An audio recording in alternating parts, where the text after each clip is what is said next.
चलिए आज हम कक्षा द्वादश की इस वीडियो में अपने टॉपिक को लेकर चल रहे हैं जिसका नाम है क्लोरीन। क्या नाम है जिसका? क्लोरीन। सभी भैया जी और बहन जी ध्यान पूर्वक इसको देखेंगे, ठीक है भाई। ये सजद भैया जी यहाँ आ जाओ, स्टूल लेकर के, ठीक है।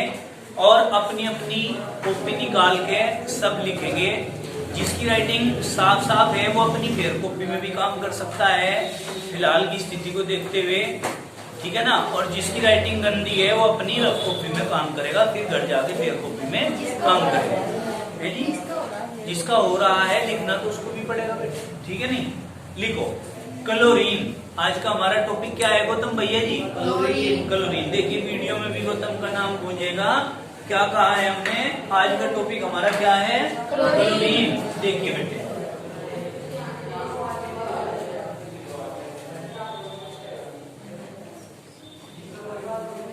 क्लोरीन, इसका अगर हम बात करें फॉर्मूला, तो फॉर्मूला हम इसे Cl2 से रिप्रेजेंट करते हैं। कैसे? Cl2 से रिप्रेजेंट करते हैं। कोई भी विद्यार्थी बात नहीं करेगा, ठीक है ना। अपनी अपनी कॉपियां बंद कर दो, अपनी रफ कॉपी खोल लो जिसमें आप लिखोगे, ठीक है। अब हम पढ़ रहे हैं इसका जो कलर की बात करते हैं। कलर यदि इसका देखेंगे तो कैसा होता है? ग्रीनिश येलो कलर की ये होती है, ठीक है ना। कैसे रंग की होती है? ग्रीनिश येलो कलर की होती है। चलिए अब आगे लिखना शुरू करिए। इसके थोड़े से हम हिस्ट्री पर प्रकाश डालते हैं क्लोरीन की। तो लिखेंगे आप इसमें, सीले ने सर्वप्रथम सन 1774 में, सीले ने सर्वप्रथम सन 1774 में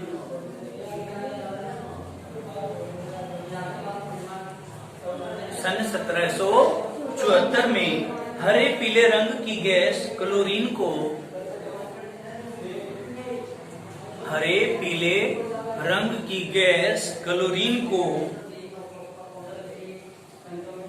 MnO2 तथा सांद्र HCl के साथ,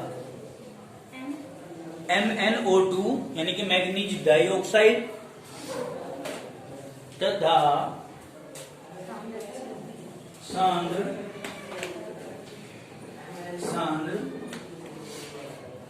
HCl के साथ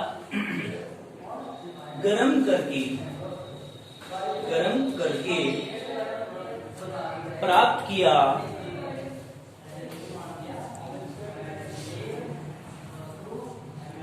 किया। इस गैस के हरे पीले रंग के कारण ही इसका नाम, इस गैस के हरे पीले रंग के कारण ही इसका नाम क्लोरीन रखा गया। क्लोरीन रखा गया।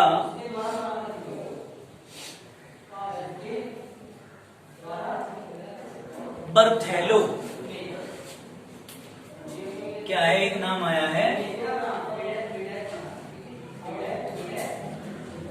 क्या? बर्थेलो, ठीक है बेटा। बर्थेलो ने इस गैस को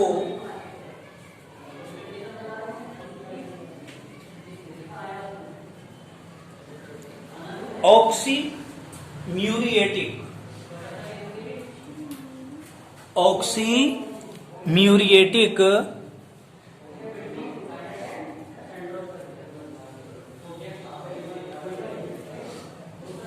गैस का नाम दिया। ऑक्सीम्यूरिएटिक गैस का नाम दिया क्योंकि इसके अनुसार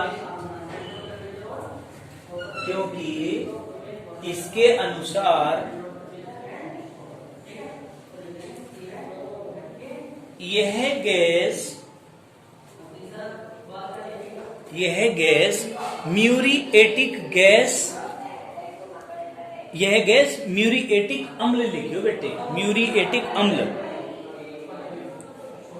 ब्रैकेट के अंदर लिखो HCl का पुराना नाम, HCl का पुराना नाम की अवयव थी, की अवयव थी।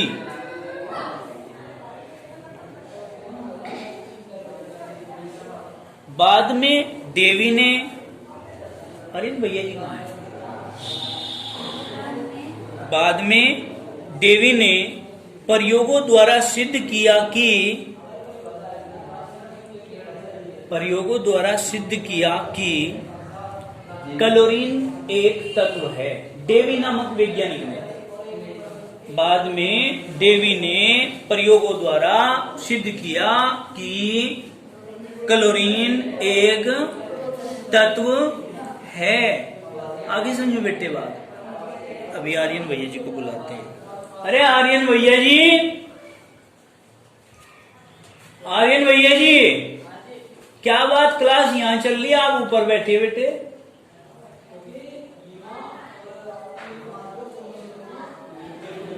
मेरा काम कराओगे?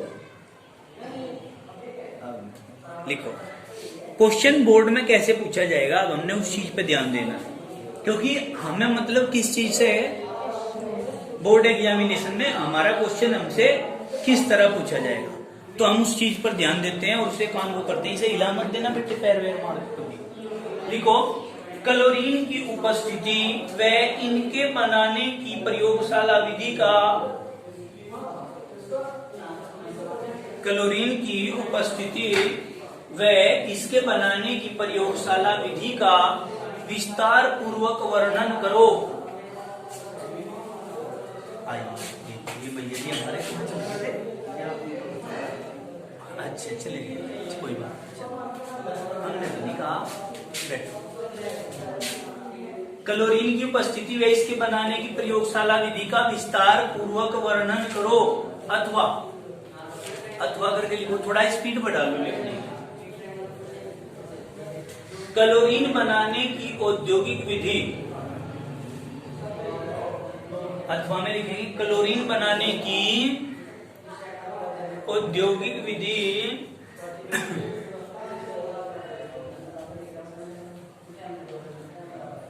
ब्रैकेट के अंदर लिखो डीकन विधि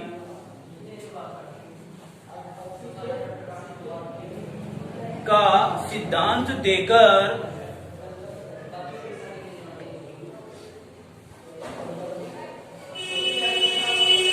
चित्र सहित इसके भौतिक गुणों, रासायनिक गुणों, कोमा लगा देना बीच में, भौतिक गुणों, रासायनिक गुणों व इसके उपयोगों पर प्रकाश डालिए।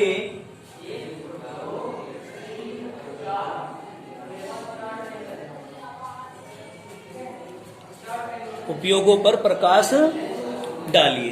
खत्म हो गया बेटे क्वेश्चन। तो क्वेश्चन पढ़ के देख लो आप लोग क्या कर रहे हैं। यानी क्लोरीन बनाने की डीकन विधि है वो विधि जिसमें हम एक्सप्लेन करेंगे कि क्लोरीन कैसे बनती है, क्लोरीन के भौतिक गुण भी उसमें आएंगे यानी कि फिजिकल प्रॉपर्टीज भी उसमें आएंगी, रासायनिक गुण यानी कि केमिकल प्रॉपर्टीज भी उसमें आएंगी और फिर उसके यूज भी इसमें आएंगे। तो इसका मतलब अगर पूरा क्वेश्चन ये पूछा जा रहा है तो लॉन्ग क्वेश्चन में आएगा। लॉन्ग क्वेश्चन का मतलब है 5 नंबर में आता है क्वेश्चन यहाँ पर, ठीक है।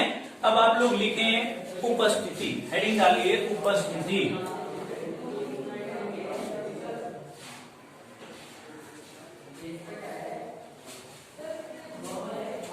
उपस्थिति, अब उपस्थिति में क्या लिखेंगे, लिखो बेटे उपस्थिति में क्लोरीन अत्यंत सक्रिय गैस होने के कारण,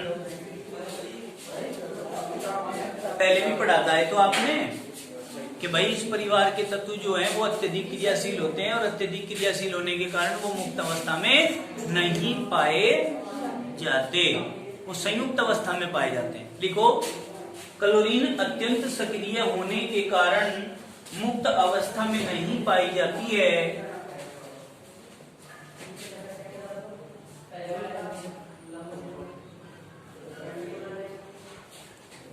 ठीक है जी। नई लाइन से लिखो भैया गौतम, क्या लिखेंगे? ऋषि गौतम क्या लिखेंगे?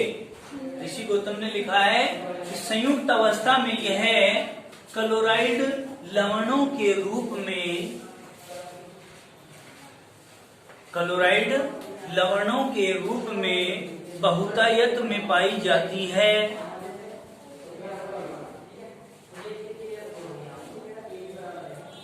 क्लोराइड लवणों के रूप में बहुतायत में पाई जाती है। ठीक है, आगे लिखेंगे इसके मुख्य धातु लवण,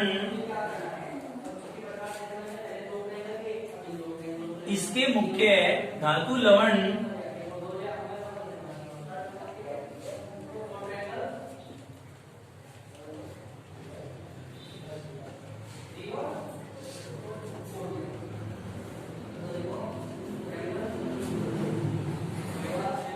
KCl, NaCl व MgCl2 है।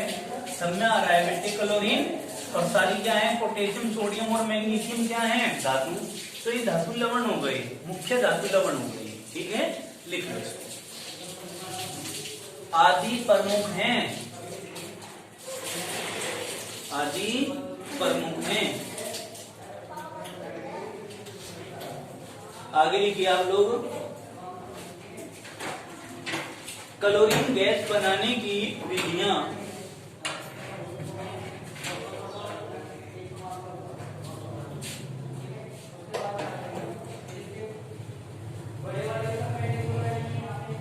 क्लोरीन गैस बनाने की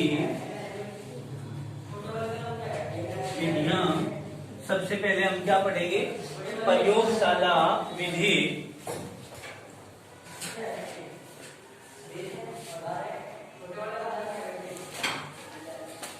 ठीक है बेटे, लिखो, मैं बोलूं? लिखिए, मैग्नीज डाइऑक्साइड को सांद्र HCl के साथ गर्म करने पर, मैग्नीज डाई क्या ऑक्साइड को क्या करने पर? सांद्र HCl के साथ गर्म करने पर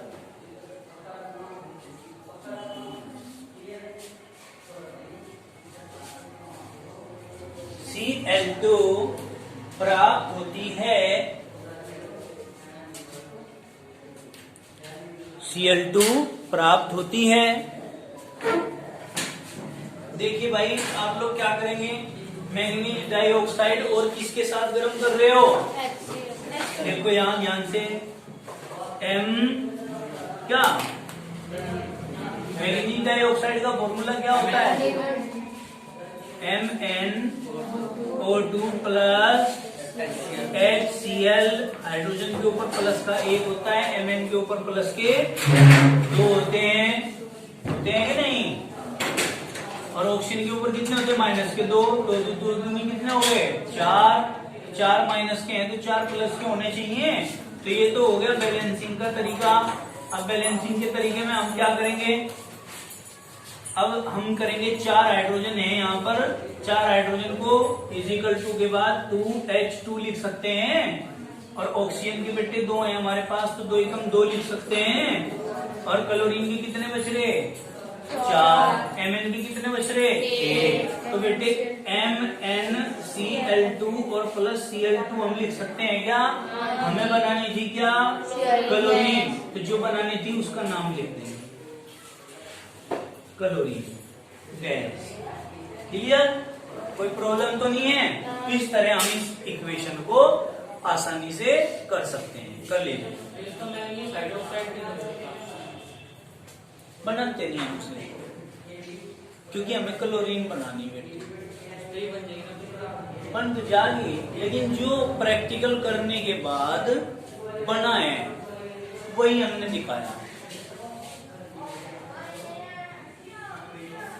बताइए, इतनी बात समझ में आई है क्या? अब आप हेडिंग डालेंगे उपकरण। क्या डालेंगे? उपकरण। तेजी से लिखना शुरू करेंगे। लिखो, एक थिसिल फनल लगे गोल पेंदी के फ्लास्क में। देखो उपकरण को हम इस चित्र में भी देख रहे हैं, यहाँ पर सभी को दिख रहा है क्या ये चित्र? देखिए सभी को ये चित्र दिख रहा है क्या? दिख रहा है? अब इसके बारे में हम एक्सप्लेन करेंगे जो ये चित्र आपको इस वीडियो में दिखाई दे रहा है। ठीक है, लिखिए एक थिसिल फनल लगे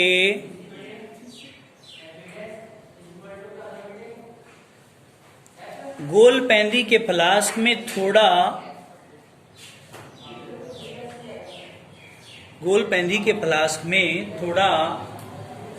MnO2 लेते हैं और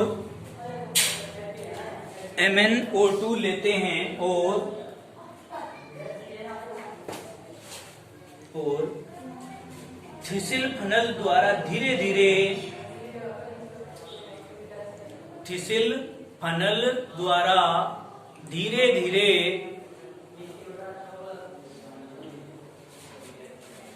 सांद्र HCl इस तरह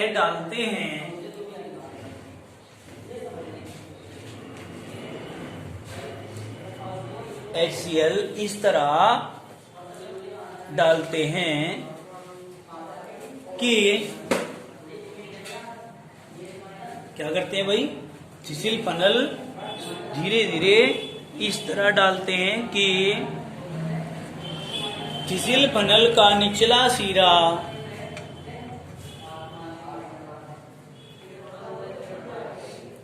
लिख लिया भाई? थिसिल फनल का निचला सिरा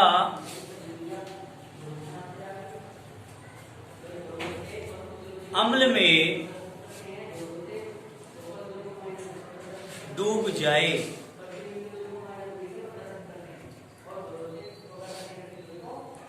ठीक है जी, कोई दिक्कत तो नहीं है? किस में डूब जाए? अम्ल जो आपने डाला है धीरे धीरे करके गोल पेंदी के फ्लास्क में, और MnO2 डाल रखा है पहले। भाई क्या डाल रखा है? थिसिल फनल के अंदर ये दोनों चीजें कहाँ डाल रखी है आपने? थिसिल फनल के अंदर डाल रखी MnO2 और HCl, और हमें इतना डालना है इसमें अम्ल के जो वो कीप है ना, कीप जिसके अंदर से हम डालते हैं अम्ल इसमें गोल पेंदी के फ्लास्क में, उसका सिरा निचला सिरा उस अम्ल में इस तरह डूब जाना चाहिए। जैसे ये आपका गोल पेंदी का फ्लास्क है और ये वो फूल है जिसमें को आप जो है इसमें अम्ल डालेंगे, तो ये इस तरह हो जाना चाहिए, डूब जाना चाहिए इसके अंदर। बताओ इतनी बात समझ में आई क्या? क्यों डूब जाना चाहिए? हम इस बात को भी अभी लगे लारे से क्लियर कर लेते हैं कि अगर हम इसको गर्म करेंगे तो जो क्लोरीन गैस बनेगी, अगर ये इसमें नहीं डूबा हुआ होगा तो वो गैस इसी में को निकल के वापस चली जाएगी एटमॉस्फेयर। ठीक है, अगर ये इसके अंदर डूबा हुआ होगा तो फिर गैस इसमें को वापस नहीं जा सकती। वो कहां को जाएगी? जो अन्य निकास नली लगी हुई है उसमें को जाएगी। समझ में आ गई बात? इसलिए इसको डुबोते हैं। एग्जामिनर भी आपसे ये बात पूछ लेता है प्रैक्टिकल के अंदर। अभिषेक भैया जी समझ में आई ये बात? क्यों डालते हैं इसको, क्यों डुबोते हैं? बताओ क्यों डुबोते हैं इसको?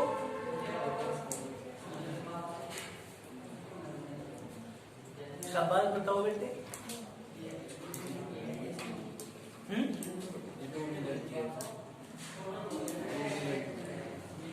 जोर से बोलो। इसके अंदर इसको क्यों डुबोते हैं? हमारे भैया गौतम बताएंगे जोर से इस बात को, क्यों डुबोते हैं बेटे? सर जो उसका निचला सिरा है वो अम्ल में डूब जाएगा। हाँ, क्यों डुबोया? कारण क्या है? डुबोने की जरूरत क्यों पड़ी? आर्यन आप बताओ, अभी तो मैंने समझाई ये बात। नहीं पता? सजत आप बताओ बेटे। यहाँ आकर के बताओ, वातावरण में चली जाए। यहाँ ये थिसिल फनल है, ये इसके अंदर आपने डुबो रखा है।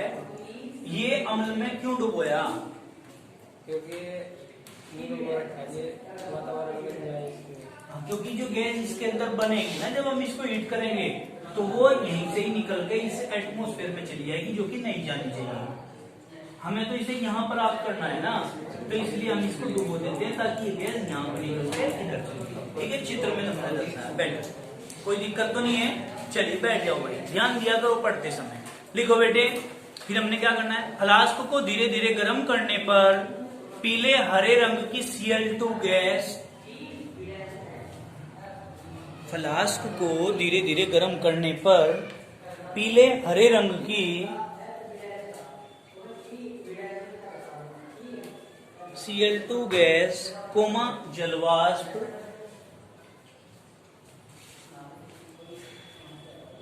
और HCl की अशुद्धियां निकलती हैं। पीले हरे रंग की क्लोरीन गैस कोमा जलवाष्प और HCl क्या बेटे की अशुद्धियां निकलती हैं। शुद्ध Cl2 गैस प्राप्त करने के लिए प्राप्त अशुद्ध गैस को, तेजी से लिखो, शुद्ध Cl2 गैस को प्राप्त करने के लिए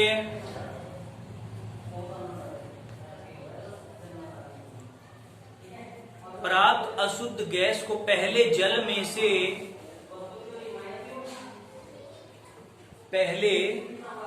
में से और फिर H2SO4 में से प्रवाहित करने पर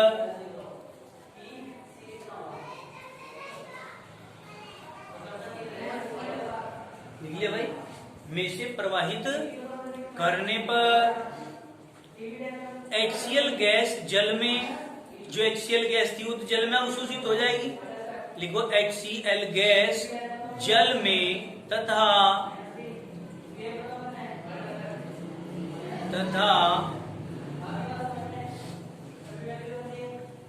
जलवाष्प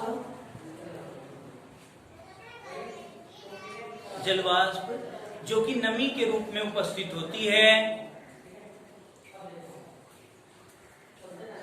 जो कि नमी के रूप में उपस्थित होती है,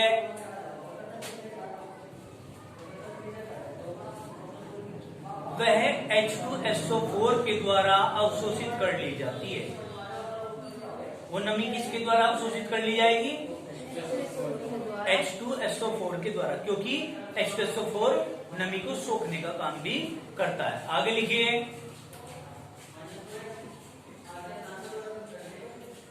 इस प्रकार प्राप्त शुद्ध व शुष्क Cl2 गैस को, इस प्रकार प्राप्त शुद्ध व शुष्क, लिख लिया बेटे, शुद्ध व शुष्क Cl2 गैस को वायु के ऊपरी मुखी विस्थापन द्वारा, गैस को वायु के ऊपरी मुखी विस्थापन द्वारा गैस जार में एकत्रित कर लेते हैं। ऊपरी मुखी मतलब सीधा रखा हुआ है गैस जार, उल्टा करके होता तो अधोमुखी, लेकिन जो रिकवरी वाला लास्ट का जार है वो सीधा रखा हुआ है, उल्टा नहीं है। अगर सीधा है तो ऊपरी मुखी, अगर उल्टा है तो अधोमुखी। समझ में आई बात? तो आप किस प्रकार प्राप्त कर रहे हो? ऊपरी मुखी विस्थापन द्वारा प्राप्त कर ली जाती है। ऊपरी मुखी विस्थापन वो होता है जिसमें ये गैस जार है आप लोगों का, ठीक है, यहाँ पे इसमें कार्क लगी हुई है और यहाँ को निकास नली आती है और गैस इसमें एकत्रित हो जाती है। तो ये है ऊपरी मुखी। इस प्रकार का कैसा होता है? ऊपरी मुखी। ठीक है बेटे, समझ में आ गई होगी बात। चलिए आगे चलते हैं। ऊपरी मुखी विस्थापन द्वारा गैस जार में एकत्रित हो जाती है। अब लिखो सावधानियां।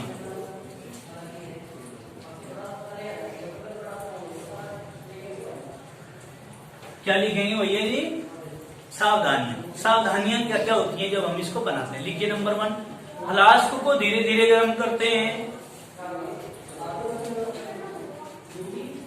फ्लास्क को धीरे धीरे गर्म करते हैं क्योंकि तेज गर्म करने से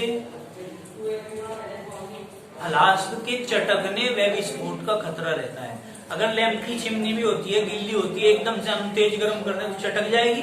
अब आपको तो पता ही नहीं लैंप की चिमनी कैसी हो, क्योंकि आपने जन्म ही नहीं लिया उस सदी में जिसमें लैंप चलते हैं। सुना होगा बस, ठीक है ना, देखा होगा, रखी होगी बस, जिसका होगी भी, क्योंकि अब तो एलईडी बल्ब चलते हैं, एलईडी लैंप चलते हैं, है ना। ऐसा ही है, कुछ और है भैया जी, है ऐसा ही। तो हम क्या करते थे, अपने बड़ों से पूछना, भैया बहनों से, कि जब हम लैंप को गर्म करते थे और चिमनी को धोते थे तो क्या होता था, अगर एकदम से गर्म करती तो चिमनी चटक जाती। तो वही कारण यहाँ पर है कि जो हमारा फ्लास्क होता है गोल पेंदी का, इसको जब हम हीट करते हैं यहाँ से, तो वो धीरे धीरे करना होता है, हीट एकदम से नहीं करते। क्यों नहीं करते? क्योंकि बल्ब के चटकने का और विस्फोट का खतरा होता है। इसके अंदर जो मटेरियल पड़ा हुआ है उसमें भी विस्फोट हो जाता है। समझ में आई बात? आई समझ में? आगे चलिए, दूसरा पॉइंट लिखो। फिसिल फनल का निचला भाग HCl में डूबा रहना चाहिए। ये तो आपने पहले भी लिखा। फिसिल फनल का निचला भाग अम्ल में डूबा रहना चाहिए।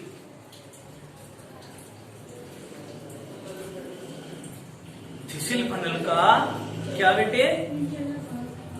निचला भाग काय में डूबा रहना चाहिए? अम्ल में डूबा रहना चाहिए। चलिए, यह भी बात खत्म होगी बेटा। अब क्या करेंगे भाई?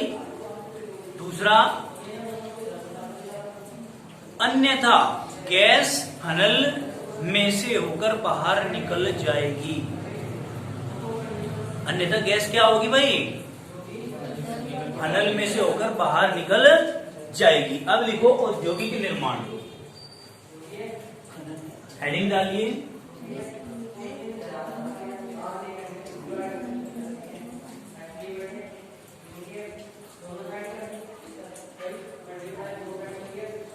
औद्योगिक निर्माण लिखो बेटा। औद्योगिक स्तर पर Cl2 के उत्पादन हेतु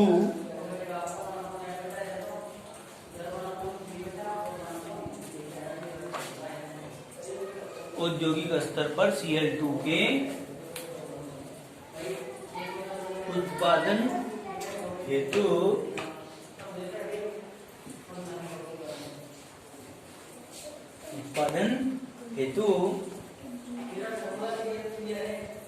निर्माण के लिए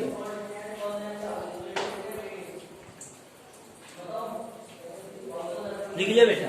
क्या लिखा दोबारा समझो। औद्योगिक स्तर पर Cl2 के उत्पादन हेतु निम्न विधियां या निर्माण के लिए निम्न विधियां प्रयुक्त की जाती हैं। और सबसे पहली विधि हम क्या लिखेंगे?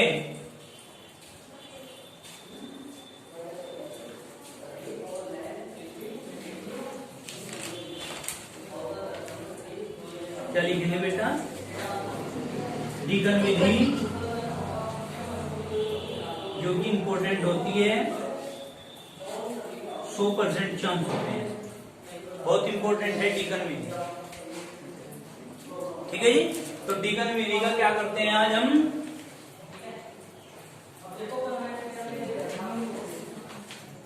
सिद्धांत पढ़ते हैं।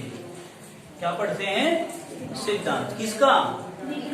डीगन विधि। लिखो, इस विधि द्वारा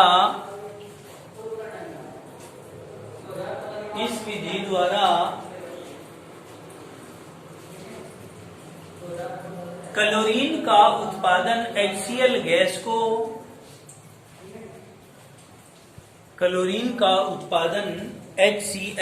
गैस को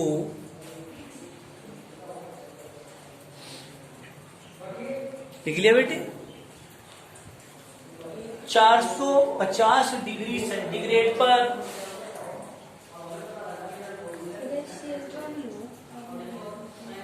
HCl गैस, यानी कि अम्ल की ही गैस, वाष्प, समझ लें, HCl की वाष्प, इसका कहने का तात्पर्य ये जाएगा। ठीक है, देखो क्या लिखा आपने? HCl गैस को 450 डिग्री सेंटीग्रेड पर वायु द्वारा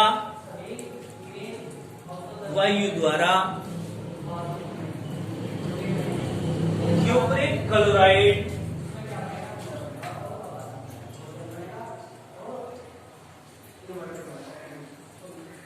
ऊपर बोलिए तो आ नहीं रहा है, वो दियो जरा साफ करने के लिए। क्या लिखा आपने? वायु द्वारा क्यूप्रिक क्लोराइड, फॉर्मूला लिख दो CuCl2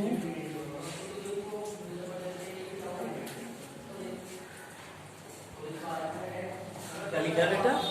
CuCl2 उत्प्रेरक की उपस्थिति में ऑक्सीकृत किया जाता है।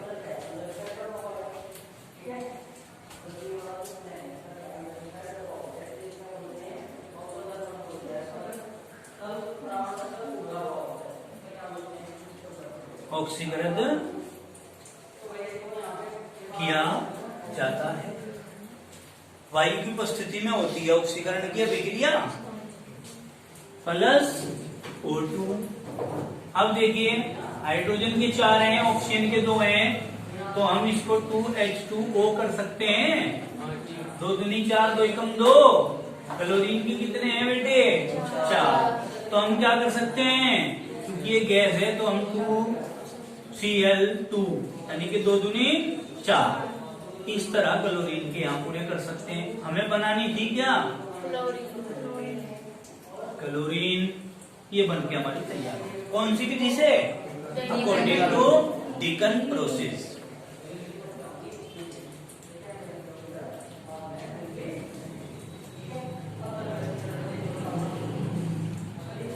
ठीक है बेटी, कोई दिक्कत तो नहीं है? आई समझ? रामजी लाल समझ में आई है?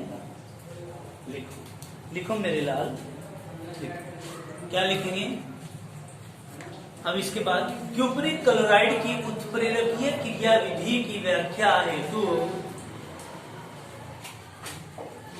क्यूप्रिक क्लोराइड की उत्प्रेरकीय क्रिया विधि हेतु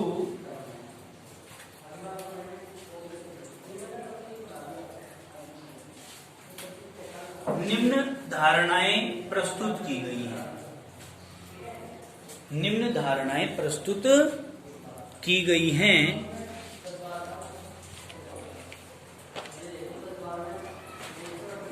कौन कौन सी धारणाएं हैं? लिखो। सबसे पहले ए पॉइंट, ठीक है बेटे। इसमें कभी कभी क्वेश्चन ये कह देता है कि उत्प्रेरक की अभिक्रियाओं को भी समझाइए। ठीक है, तुम्हें जो निम्न धारणाएं हैं वे हम लिखेंगे ए पॉइंट में। लिखो, ए पॉइंट डाल क्या लिखेंगे? लिखिए सर्वप्रथम CuCl2 उच्च ताप पर अपघटित होकर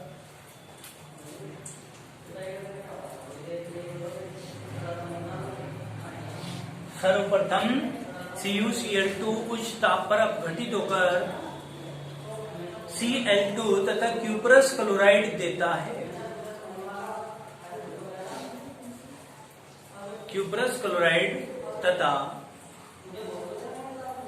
Cl2 देता है। देखिए बेटे, आप इसे उच्च ताप पे गर्म कर रहे हो, यहां लिख लीजिए उच्च ताप। ठीक है, अब देखो बेटे यहाँ 2 दूनी कितने हैं? 4। तो आप Cl2 तो अलग निकाल दीजिए। 2 दूनी 4 में से Cl तो अलग चले गए। हमारा क्या बच गया? Cu के 2 बच गए, Cl के भी 2 बच गए। तो मैं क्या लिख सकता हूँ? 2 कॉमन ले लूंगा, CuCl। ये हमारा अलग हो गया क्यूप्रस क्लोराइड। लिख दो।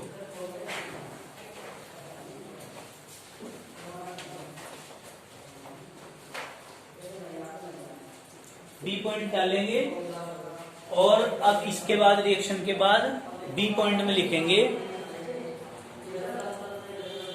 क्या लिखेंगे बेटे बी पॉइंट में?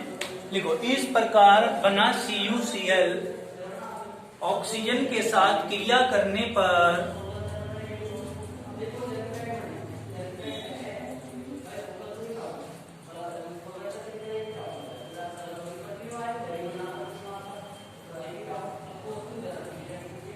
ऑक्सीजन के साथ क्रिया करने पर कॉपर ऑक्सीक्लोराइड बनाता है।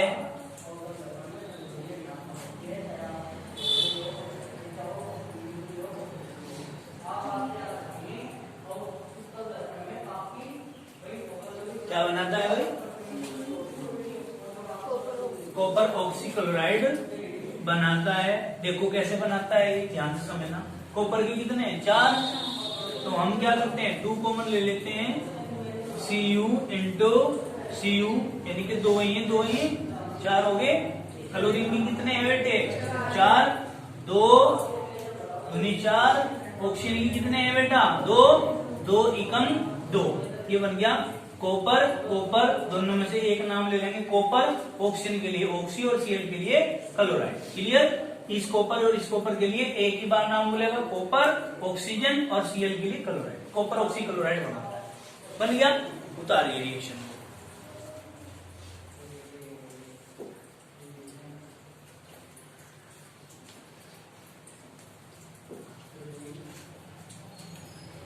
नहीं दिख रहा तो आगे आ जाओ।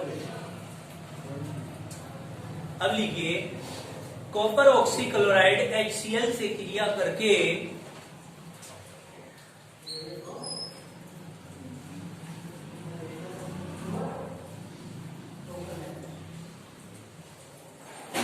ऐसे बेटे, कॉपर ऑक्सी क्लोराइड किससे? HCl से क्रिया करके उन्हें उत्प्रेरक CuCl2 बना देता है। उन्हें उत्प्रेरक CuCl2 बना देता है। जब तो पता चला बेटे, उत्प्रेरक जो यूज हुआ था वो वापस निकल जाएगा। तो ये यहाँ पे यूज हो रहा है CuCl2, तो हमें लास्ट में CuCl2 प्राप्त तो होना चाहिए, तभी तो कहेंगे हम कि उत्प्रेरक का काम क्या है। क्यों? क्योंकि उत्प्रेरक का काम क्या होता है? उत्प्रेरक रासायनिक अभिक्रिया के वेग को, यानी कि रेट ऑफ रिएक्शन को इंक्रीज या डिक्रीज करने का काम करता है। उत्प्रेरक कभी भी केमिकल रिएक्शन में ऐड नहीं होता, जिस रूप में लिया जाता है उसी रूप में बाद में निकल जाता है। यही तो बात है उत्प्रेरक के संबंध में, या कुछ और है? अब देखिए, एक बात को एक बार ही कहने से समझ जाए तो ज्यादा बढ़िया है। अब यहाँ Cu है, Cu के ऊपर प्लस के 2 चार्ज हैं, हाइड्रोजन के ऊपर प्लस का 1 चार्ज है। बैलेंस करने के लिए 2 से गुना कर दिया। तो हम क्या करेंगे बेटे, हाइड्रोजन के कितने हैं यहाँ? 2। तो हम क्या करेंगे, H2 ऑक्सीजन का ये चला जाएगा O प्लस कॉपर के कितने हैं? 1 ये रहा, 1 ये रहा, 2 हो गए कॉपर के। तो हम क्या करेंगे, 2Cu। क्लोरीन के 2 ही हैं, कितने हो गए? 2 दूनी 4। तो 2 दूनी 4 कर दिए प्लस। अब हमारा क्या बचा? क्या बचा? Cl2 तो बच ही नहीं रहा, खत्म हो गया, सब कुछ खत्म हो गया। क्या तो बाद में ये क्या प्राप्त हो गया हमें? उत्प्रेरक नहीं प्राप्त हो गया। लिख लो इसको, इस प्रकार यह है चक्रीय क्रम। रिएक्शन लिखने के बाद लिखो,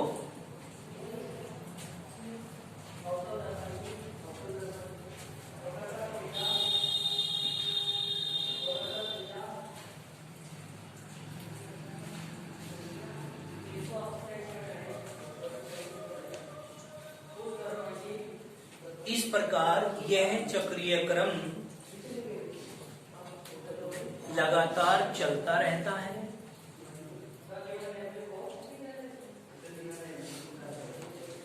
और HCl ऑक्सीकृत होकर Cl2 देता रहता है। HCl ऑक्सीकृत होकर, बेटे HCl लिया था ना शुरू में, HCl ऑक्सीकृत होकर के क्या बनाता रहता है? Cl2 बनाता रहता है। देखो यहाँ HCl ऑक्सीकृत होकर के ये ऑक्सीकृत हो गया, Cl2 बनाता रहता है। इसकी हेल्प से, समझ में आई बात? कोई दिक्कत तो नहीं है उत्प्रेरक की सहायता से। अब हम हेडिंग डालेंगे विधि। विधि को अंग्रेजी में क्या कहते हैं? मेथड, जो कि हम अपनी नेक्स्ट वीडियो में आप लोगों को कराएंगे। आज के लिए इतना ही काफी, बाकी करेंगे कल। ठीक है, आप सभी लोगों ने ये पढ़ाई करी, डीकन विधि का सिद्धांत पढ़ा है, और डीकन विधि में आज आप लोगों ने ये पढ़ा है क्लोरीन बनाने की, कि हमें उत्प्रेरक का प्रयोग कैसे करना है। उत्प्रेरक की कौन कौन सी अभिक्रियाएं होती हैं? 3 अभिक्रियाएं, 4 अभिक्रियाएं आज तुमने करी हैं। इन 3-4 अभिक्रियाओं को ही आपने याद करना है, अभ्यास करना है।